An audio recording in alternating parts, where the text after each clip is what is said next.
तो मैं चर्चा ये कर रहा था, मैं गया तो कोई और बैठा था, आया तो कोई और। बताइए आपका क्या नाम है? एसपी सिंह नाम है मेरा। आप कहाँ के रहने वाले?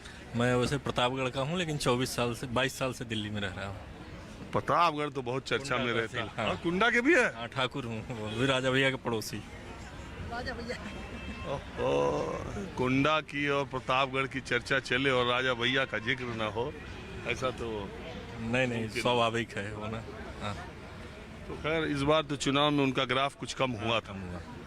क्या? हाँ, कम हुआ था। उन्होंने जब से पार्टी बनाया, जिस हिसाब से मेहनत करनी चाहिए थी, उस हिसाब से पार्टी को आगे बढ़ाने में काम नहीं किए, इस कारण ग्राफ नीचे। वो वहीं तक थोड़ा सा ध्यान ज़्यादा दिए लोकलिटी में। तो बात यह है कि उनकी पार्टी, 2 विधायक तो है, तो कम से कम वो कांग्रेस और बसपा, मतलब वो सपा और भाजपा के बाद तो जो लोग इधर लड़े उधर लड़े, जो इंडिपेंडेंट। हाँ, ये भी कारण था कि मतलब बीच मेन लड़ाई 2 लोगों में ही थी, उसमें भी ये 2 सीट निकाल लेना। लेकिन ये 2 सीट तो स्वाभाविक है, कई सालों से उनकी हमेशा बिना पार्टी बनाए भी निकल रही थी ना। एक बात है, प्रतापगढ़ रजवाड़ों के लिए जाना जाता है, इतने ज्यादा राजा है वहाँ पर उस जिले में। लेकिन एक बात है कि लोकतंत्र में भी 2 सीटों पर राजा भैया का दबदबा और 1 सीट पर प्रमोद तिवारी फैमिली का दबदबा पिछले 30-35 सालों से मैं देख रहा हूँ। जी, रेगुलर है। प्रमोद तिवारी जी ने, मतलब जब कांग्रेस की केवल अगर सिंगल सीट भी आई यूपी से, तो प्रमोद तिवारी जी की या उनकी बेटी मोना, अभी 2 आई तो उसमें मोना तिवारी। देखा जाए कि सबसे पहले प्रमोद तिवारी जी ने अपने क्षेत्र में काम बहुत किया था, और व्यक्तिगत रूप में मैं उनसे, मतलब मेरा वो नहीं, लेकिन मैं ये बोलना चाहूँ, अगर आपसे 1-2 बार मिल लिए हैं तो हो सकता है बीच में आपको नाम से बुला लें, ये मेमोरी उनकी बहुत अरे है। कोई नेता शीर्ष पर इतनी ऊंचाई तक लगातार बना रहता है तो उसके अंदर कोई ना कोई क्वालिटी तो होती ही है। बहरहाल हम देश के सियासी माहौल पर बात कर रहे हैं। तो आप तो ठाकुर साहब हैं, तो मान लिया जाए कि आप जो एनडीए और पीडीए की बैठक है, तो उसमें आप किधर होंगे? मैं एनडीए की तरफ। क्या माहौल लग रहा है?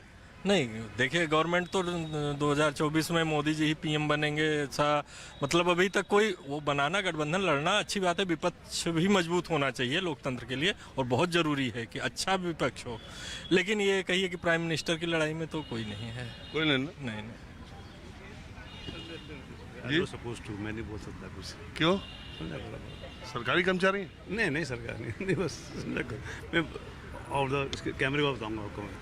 अच्छा, आप बोलना नहीं चाहते, कोई बात नहीं। तो आप बोलना चाह रहे हैं?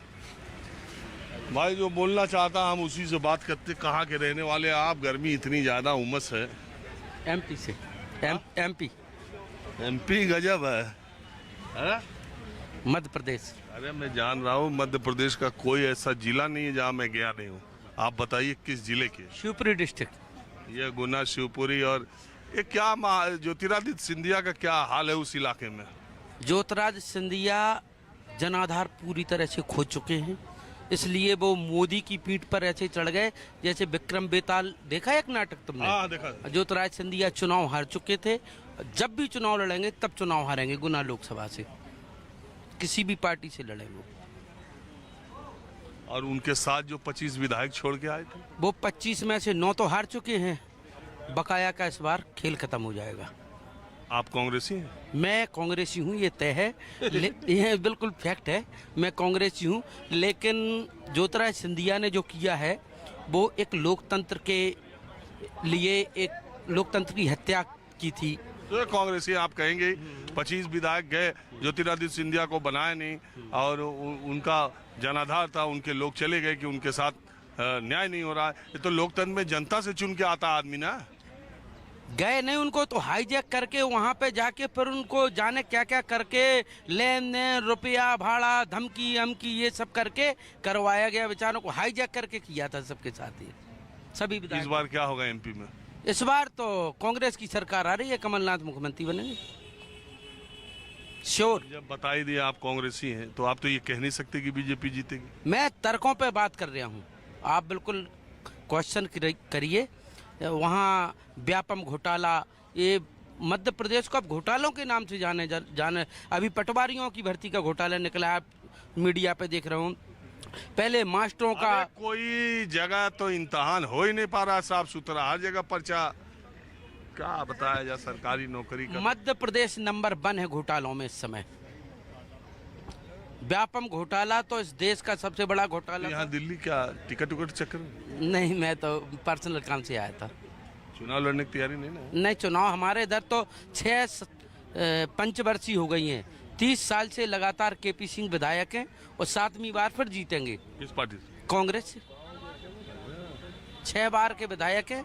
तो चलो, मध्य प्रदेश से अलावा देश में क्या होगा लोकसभा में? देश में जो कर्नाटक में अभी जो गठबंधन की मीटिंग चल रही है, अगर वो अच्छे नेक नियत से सब काम करते हैं तो परिवर्तन होगा देश के अंदर।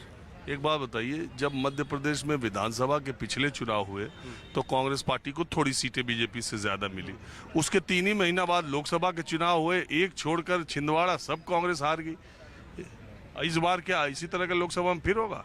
देखो, जो भी चुनाव होता है, चाहे नगर निगम का हो, विधानसभा का हो, लोकसभा का हो, हर चुनाव में मतदाता वोट हर चुनाव के लहजे से करता है। और तो इस लहजे में तो प्रधानमंत्री मोदी का चेहरा लोग दिखा रहे हैं कि इनके बराबर तुम्हारे पास कौन? मोदी की सच्चाई खुलने में थोड़ा समय लगा, अब सच्चाई खुल चुकी है। अब आदमी किसी को भी बनाएगा, मोदी को हटाएगा।